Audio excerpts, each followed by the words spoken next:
So in this video that we're going to do a reaction to, the goal is for you to understand how life would be for yourself when you get to that point of life and the benefits of establishing yourself and your credibility of becoming a high value man. And you let me know your thoughts of the 10 things we're going to discuss today, what we missed, what we made sure to discuss, whether you agree, whether you disagree. We love it all. We love the conversations around here. We love debates. But one thing that I will say that we stand for is self-improvement as a man, understanding the concept of supply and demand, that once you can become this high value man, a man of status and success, you would be of limited supply and you would be in high demand. That's basic economics, whether that's in the business world, the financial world, the dating world, all that fun stuff. So we're going to be discussing that and to be discussing why women want this high value man, because it's basically essentially the triple threat, right? The total package. When we talk about having wealth, having looks, and having game, we did an entire episode yesterday. It was essentially wealth, looks, and game, and what the 3 rules that men need to understand of being a provider, a protector, and being present with your woman. Of those 3, to be honest with you, I need to understand the presence thing a little bit better. Yes. Blocking out all the noise, being more present. I've got the provider thing kind of on lock. I get that part. I understand about protector. I'm very protective about that. Yes. I'm working on being more present in the moment. There, I was right there. I knew you were here. I was in the moment right there. So with that being said, we're going to start this reaction video. Yes. I'm in the moment still. Okay, got you. Okay, gotcha. Gosh. We're going to react to what Patrick defines as the 10 qualities of a high value man. And essentially, I think the whole premise was 20 things that women need to understand about a high value man. But since this entire show and episode is about helping you gentlemen out there, we're not going to go over the 20 things for women. We're going to focus on the 10 things for men. So Kelly's going to stop and start each of the 10 descriptions each time, and we'll react to it and then keep it moving. We'll do this for about 20 minutes or so, and then we'll bring in our friend Josh and go from there. So with that being said, this is PBD's 10 qualities of a high value man. So let's go through 10 different things on how high value men are. Number 1, high valued men have many options. You are not the only option. They have a lot of options. They generally could be talking to 4, 5, 6, 7 different women at the same time. This doesn't mean they're being promiscuous with everybody, but they have a lot of options. It's tough to find high valued men. High valued men are very, very attractive. It's like the hottest girl in high school. How many men were chasing her? High valued man, 28 years old, 26 years old, 35 years old. A lot of women are chasing him as well. Cool.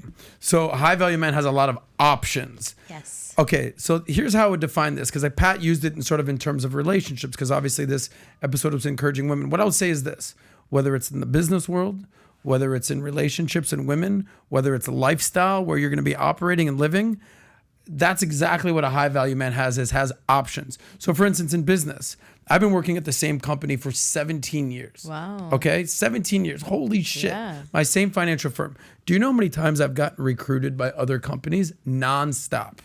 Hey, Adam, we do this. What do you think about this? Would you want to do this? And I'm like, let me hear you out. No, thank you. I'm good where I'm at. But I have loyalty. I have a very good thing going on. But because I've established myself in being so good at this specific thing that I do in this financial world, companies recognize that and make offers. Right. Want to see what you got. So I have options. The reason I have options is because I'm really good at doing this one thing. Right. So we're talking about the context of options of a high value man. It's true in the business world. It's true in relationships. Before I started dating who I'm dating now, believe me, there were several options. Right. Okay. And I was like, all right, this girl, all right, cool, check. All right, at some point you have to pick, just like I stay with my firm and pick a career, you have to kind of pick a woman. Same thing, by the way, regarding lifestyle options. When you have money and you have, things going on that are well, you can decide where to live, how to live, who to live with, all that fun stuff. So what are we saying here? Options are just like the coolest thing that you could possibly have. No, I have a question for you on that. Sometimes I think when there's a lot of options, what is your determining factor? Like, this is the route I want to take. Is there something specific that you are looking for? Is it just you weigh out all the different options you have? Like, what's a determining factor, and like, where are you at that point to make that final decision and go in? A great question. Sometimes too many options Yeah. can inundate you and be like, oh, I'm talking to this girl and this girl. And it's like too much. Yeah. Or it's like, all right, I have this opportunity, or should I do this? It's like, whoa. So we have a rule around here. It's the rule of 3. It's like, keep it simple. All right, do you want to work here? Do you want to work here? Do you work here? What are the pros and cons? Do you like this girl, this girl, this girl? So kind of limiting that. So having too many options, it could be sort of daunting. It's like, if you ever go to the Cheesecake Factory and it's like, here's the menu. And it's like, holy shit. It's like, I got way too many options here. Yeah. I'll just take the hamburger. It's like too much to even process. You might even not just leave the restaurant. It's too much to process.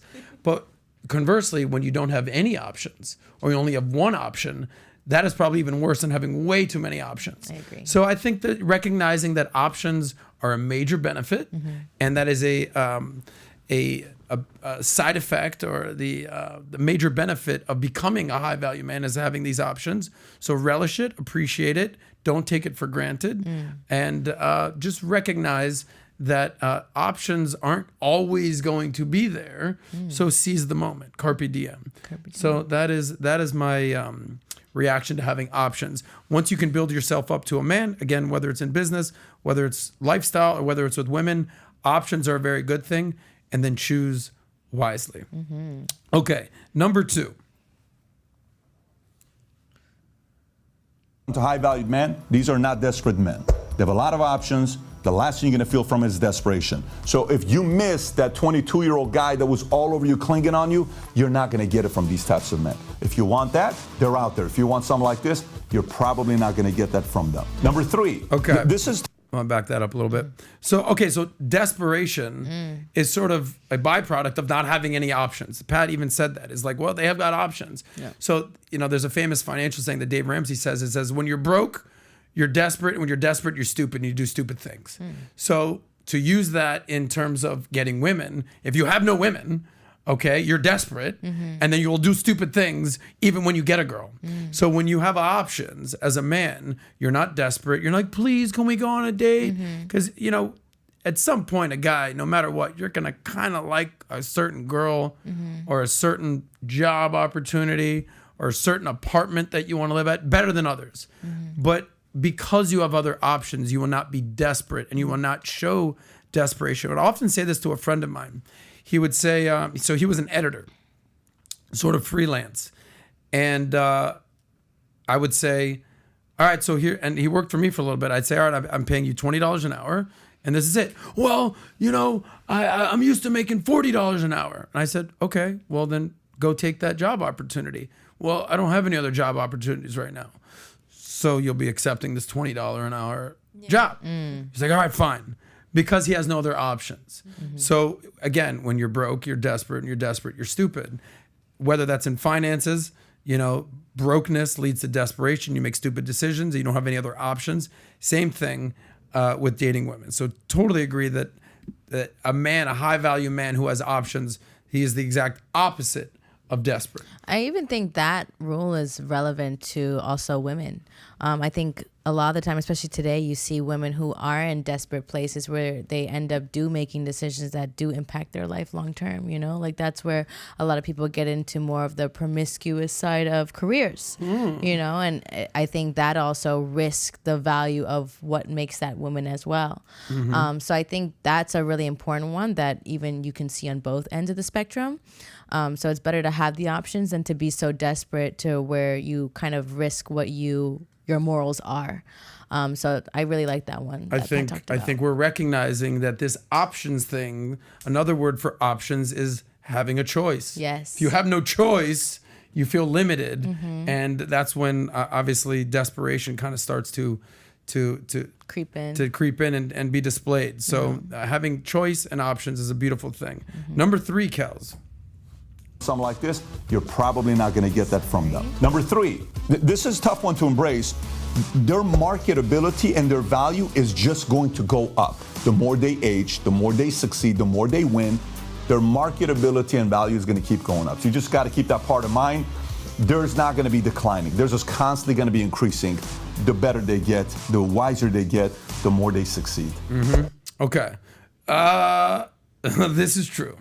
And I've seen this, and, you know, it's not true for every guy. There's a lot of guys I know there that really their market value has gone down, maybe sexually, but men are success objects. Women are beauty objects. I'm not saying that men don't also have other qualifications that women look for, looks and personality and being sweet and nice and tough and being a provider and being a protector and all the stuff that we covered. But men are largely judged by success, whereas women are largely judged by beauty and sweetness, inner beauty, outer beauty, how they look, how they act. It's not just your physical beauty. It's the beauty you possess inside. Shout out to Whitney Houston right there. Yeah. But a man's value will continue to go up. Why? So when you're in your 20s, you haven't done anything yet. You maybe just graduated from college. You've been at your career for maybe a year, 2 years, 3 years. But after maybe 10 years, Malcolm Gladwell wrote a book saying that you become an expert at something after 10,000 hours, right? So after you do something and you have competence in a career, in a field, then you develop confidence, and that will continue to grow well into your 30s. Now that I'm in my early 40s, it's like I feel like I'm now just finally hitting like the peak moment of money, success, lifestyle, women. I feel like that's something that men need to fully appreciate. I'm also very vocal, like, because living in Miami and South Beach, I've probably, had a little bit more fun than most guys. If you're living in Wichita, Kansas, no offense, you're not probably like going out as much as, some guys in their early 30s, they're ready to kind of get tied down. Right. Kind of took me into my early 40s to kind of really embrace that. But men's value continue to go up, especially in the business marketplace. If you take care of yourself and you look better and you eat right, and you work out, your sexual market value will also increase. I mean, I know plenty of guys who are 42 years old and they're dating a gorgeous 25-year-old. If I got a nickel for every time, I'd be a billionaire. If it seemed like, okay? I agree. So, especially down here. And the more success you have as a man in the financial side of things, the less maybe your looks or your game will have to be there for you to rely on. The less success you have money-wise, then obviously those other three things. So again, we talk about success and wealth. We talk about looks and attractiveness and fitness. We talk about having game, and whether that's romantic game or comedic game or wit or smart or charm. This is sort of the trifecta and the total package. So what's my final message with this? If you're 22 and haven't reached your full potential yet, brother, I'm just hitting that when I'm 42. Yeah. So like, give it time and just keep working on yourself and keep improving and keep working on yourself and become a man of success and status. And then you will basically be of high demand. And surround yourself with people like that. I think that's a big one, like you say. That's why I hang out with you. Yeah. Yeah.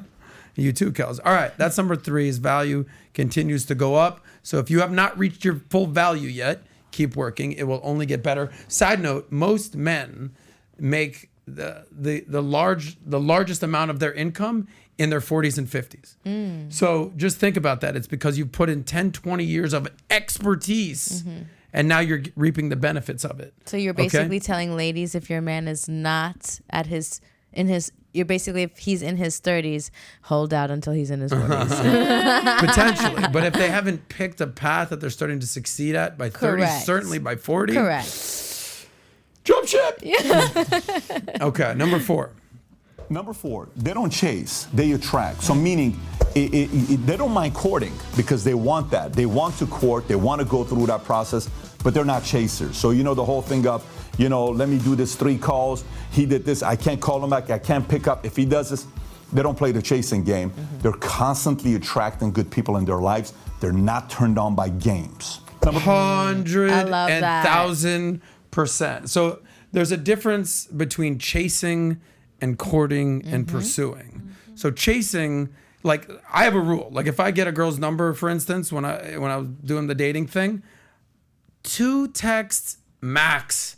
Hey, what's up? Nice meeting you. I think you showed me that too. Yeah. Hey, 2 texts max. Hey, what's up? How are you? Blah, blah. No response. Interesting. All right, maybe. You never what happens. Sometimes it's blue. It ends up green. You never know what happens. 1 more text. Hey, by the way, just checking in. If I don't get a response, we're done. After that. Yeah. If you go and say, hey, how are you? Excuse me, I'm busy. It's like out. Yeah. Right? Like a guy, when you can become that guy, high value man, that's what we're talking about right now. You're not, because you have options, because you're not desperate, because that you know that you're growing in success and that you're not chasing one particular thing. And it works, again, the same thing with business. Hey, please, like in the deals that I do with that with my financial firm, I say the same thing every time. Hey, do the deal, don't do the deal. It's not going to affect me at all. It's your decision. And they realize, oh shit, this guy genuinely doesn't give a shit if we do this deal or not. I'm doing hundreds of deals right now. Would love to help you. Would love to be there for you. I'm going to deliver value. But if you decide not to do this, we're good. You guys understand what I'm talking about. If you're successful in real estate or successful in law, looking for clients, or if you're a production company, if you got things in the fire or you're spinning plates in relationships and one opportunity is like kind of playing hard to get or not interested in doing a deal, hey, we're good. Keep it moving. Yeah. I've got a lot of options going on over here. I'm not going to be desperate and I'm not going to chase. And I'll attract it. Yeah. Right. And I'll court a girl or I'll court a client, but I'm not going to chase. There's a fine line. There's a major difference. Big time. And I'm going to be honest, I don't even think it's really attractive when men chase. Ooh. I think like too much of the like, hey, what's going on? And the third text and the fourth text and the sixth text, it's like, why didn't you get the message of me not answering? That's a message. So I think be wary of that. You know, girls, sometimes they may not want to like hurt your feelings and say like, stop texting me. So sometimes they'll just ignore you. And that in itself is a message. So just be wary of that. You know, you don't want to like overload trying to get a girl's attention because more than likely she's not interested at that point. Ooh, good note. That's what we got Nat here. Okay, Kels, number 5. Number 5, they're typically very confident. This doesn't mean they don't have any insecurities. This doesn't mean they walk on water. This doesn't mean they don't have any anxieties or different things like that. They may never share it with you, but you're going to get a feeling being around them that they're very, very confident. Why? Because to get that level of natural confidence takes years and years of hours to put into, to believe you are valuable, that you produce that type of confidence. Okay. So we often say that competence, being good at something, having experience in something, will lead to confidence. Right. And Pat hit the nail on the head. We all, and I mean all of us, have those days where you're not feeling your best. You may have a pimple. I don't know. Maybe your haircut don't look so good. Yeah. I don't know. Are you thinning a little bit? We all, women, I don't know, my skin, my boobs, like who knows? All right, my fitness. We all have insecurities. Let's be real here. Yes. Some of the hottest women I know are the most insecure women I know. Facts, okay? Guys, we all get it. You know, you're going to be insecure about something, but if the overriding vibe that you're putting out there into the world is confidence, good things you will attract. Yes. So that is true. I would say that, you know, I'm very ambitious. I'm very confident. I'm very personable. There's certain qualities that I know I am good at, and I double down on those. And we've constantly talked about what women look for in a man. At the top of the list is confidence. We don't need to debate that or overplay that, but it is essential. Yeah, and I think even confidence itself, when a woman sees a man confident, it shows a level of security. And, you know, women, when they're looking for a man and a husband, they're looking for security. And it's not only financially. You want a man that can walk in a room and feel like this man owns the room. You know, so I think confidence, it doesn't necessarily have to be like, oh, like I look good. It has to be like he said, like you have to believe your value. You have to give yourself that value. And at that point, it comes off. Like you don't have to announce that like I am confident and I am valuable. It just pursues itself. And women find that so attractive. I'm so glad you brought that up. Oh my gosh. Because we talked about our insecurities or being vulnerable. As a former stand-up comedian, public speaker, you know, loudmouth, some may say, I'm now officially realizing, hey, sometimes it might be better to say nothing. It might be better to just sit there and not announce, not be the center of attention. Again, we all have our issues. We all have our flaws. This entire premise is male self-improvement, whether it's financial, relationship, lifestyle, physique, all of it. That's something that I'm learning, that I don't always have to be talking. Sometimes just sitting there stoically and observing. It's a very good. Sometimes the exact opposite. If you're too stoic and you don't talk enough, and you're a wallflower, it's like, speak up, buddy. Correct. So find that balance between what's too loud, what's too quiet. You know, women like mysterious, Yes. but they don't want you to be a psychopath who never speaks, okay? Find that balance. If you're Yes. too loud, you still talk, you want all the attention, it's a turnoff for women. Yeah. If you're too shy, you don't talk enough, that's also a turnoff. Yeah. Find that balance. Yeah, that balance is like that curiosity. It like gets the cat, as they say. Like, you know, curiosity kills the cat. Like that, I think, is a really big turn on for women as well. We're halfway there, and if there's one thing I stand for on this show, we're not hurting cats. I agree. Okay? We're valuetainment. We are nice to the We're kitty cats. Exactly. Meow. Do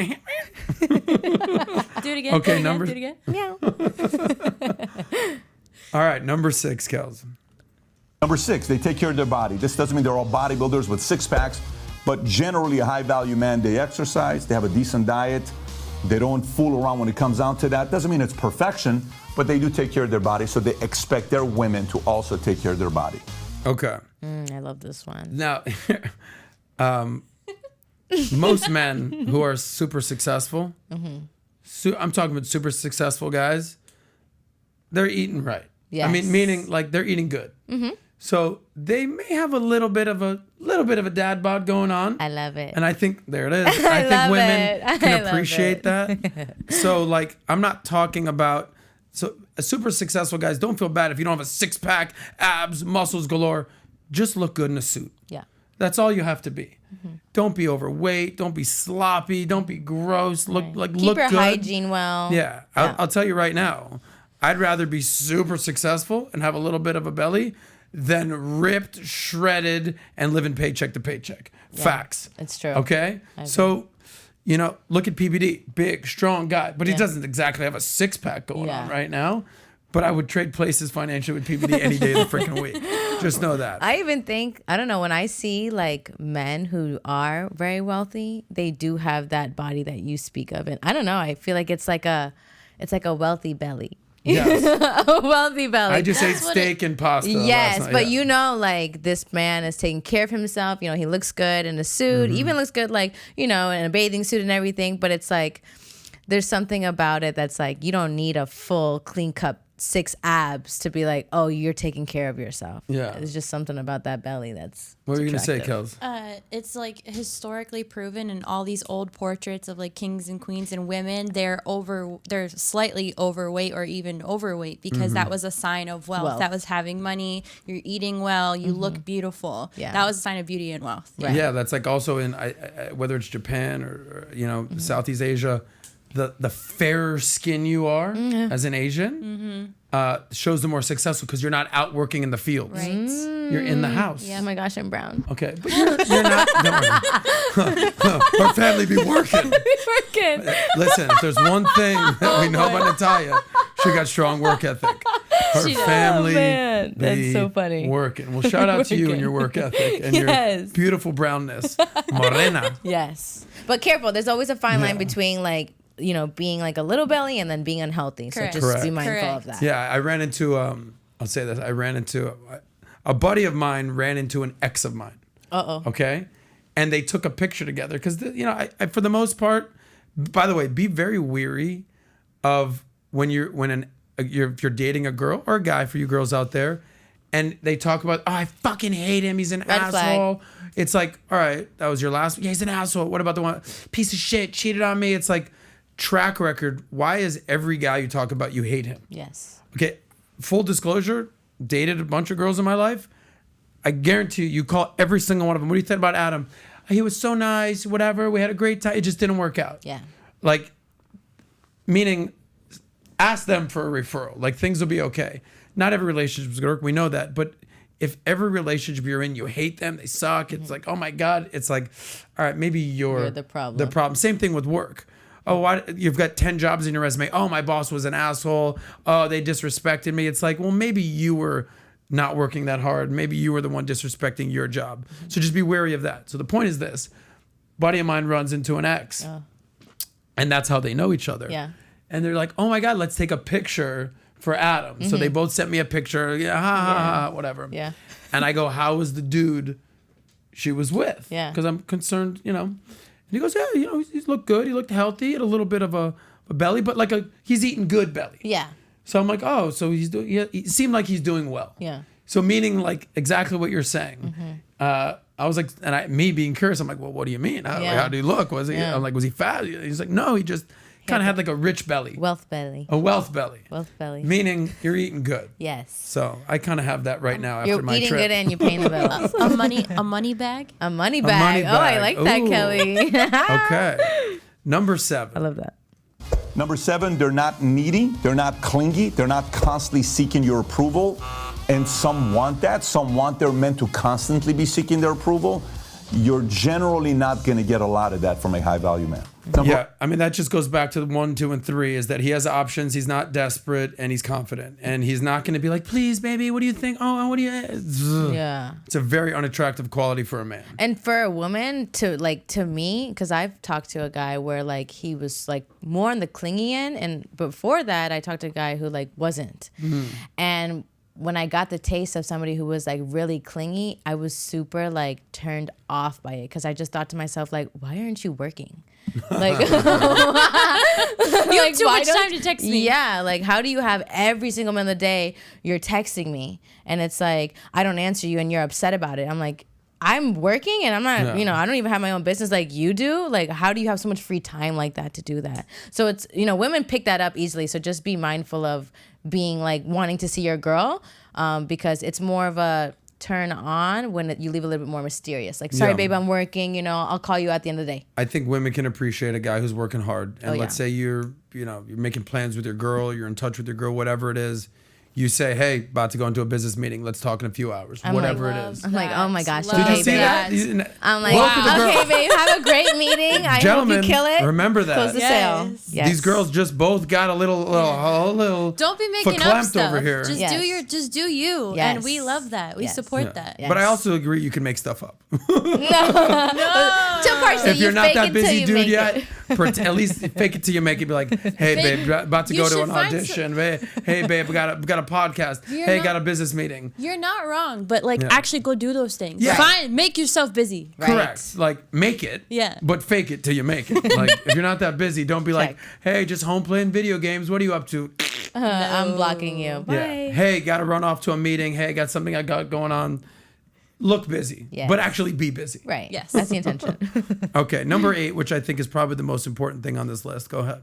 Great, they have life goals. They're going places. They have a vision. They want to go out there and do something big. So if you are expecting this person to be at home at 5 o'clock every night because that's what your dad did, the question you have to ask yourself is, you may love your dad, but was your dad a high-value man? If the answer is no, he was just a good man, it's very different than a high-value man that's got big goals in their lives that they're in the hunt with. You can't say, well, I want him to be like my dad and be home at 5 o'clock, but I want him to be thinking big.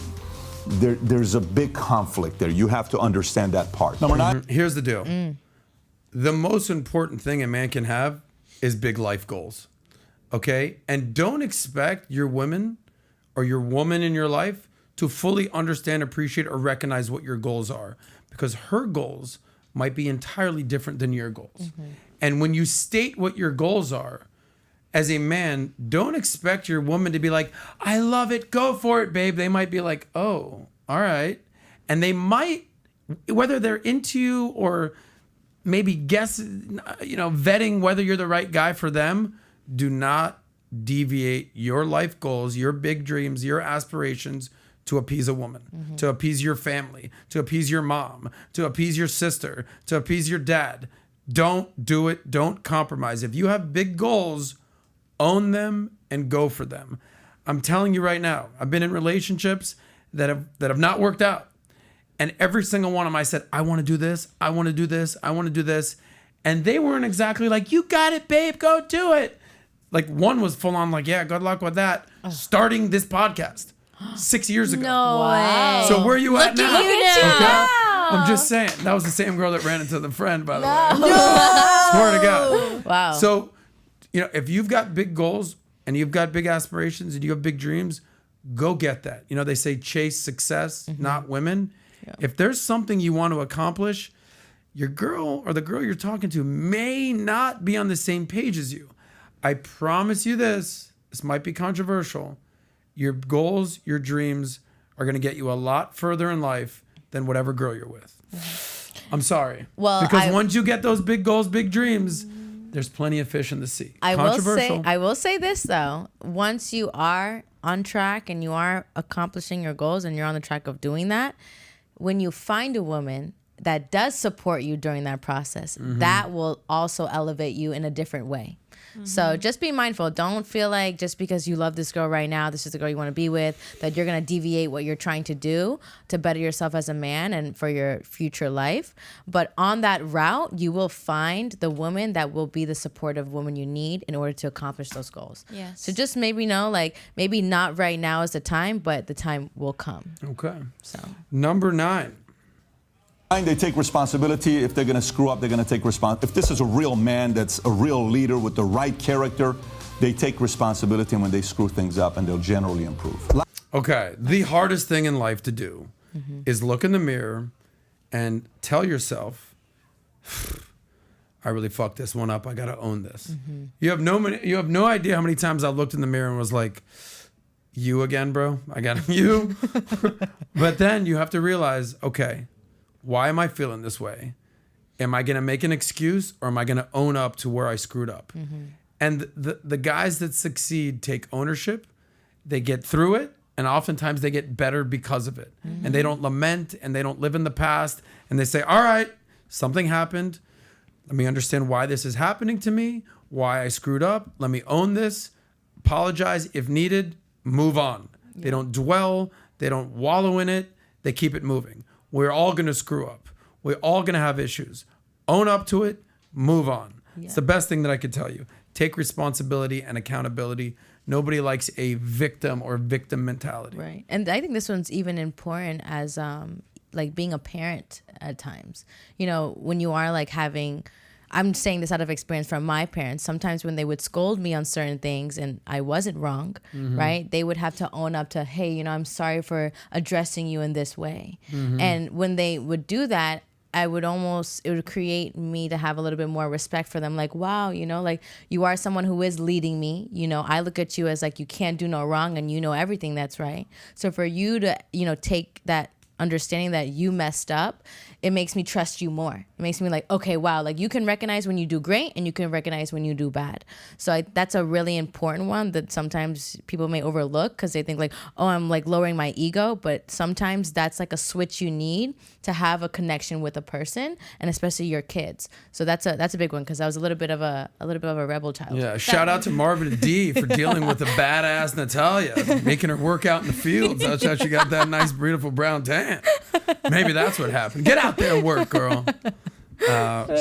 Respect. So all right, number 10. We're wrapping this bad boy up. Yeah. Last but not least, you have to know when you do become a high-value man, you've already been through a lot of different relationships. You know the game. You see the signs. They understand certain red flags. Yeah, I don't know about this. And they know when you're faking it or acting too much to make sure you seem perfect. They've been through that as well. So they're not turned on by those games. They know the game. They understand the game. They play the game. They just want to retire away from the game because they want to have a family. They have bigger plans with a person that they want to run with.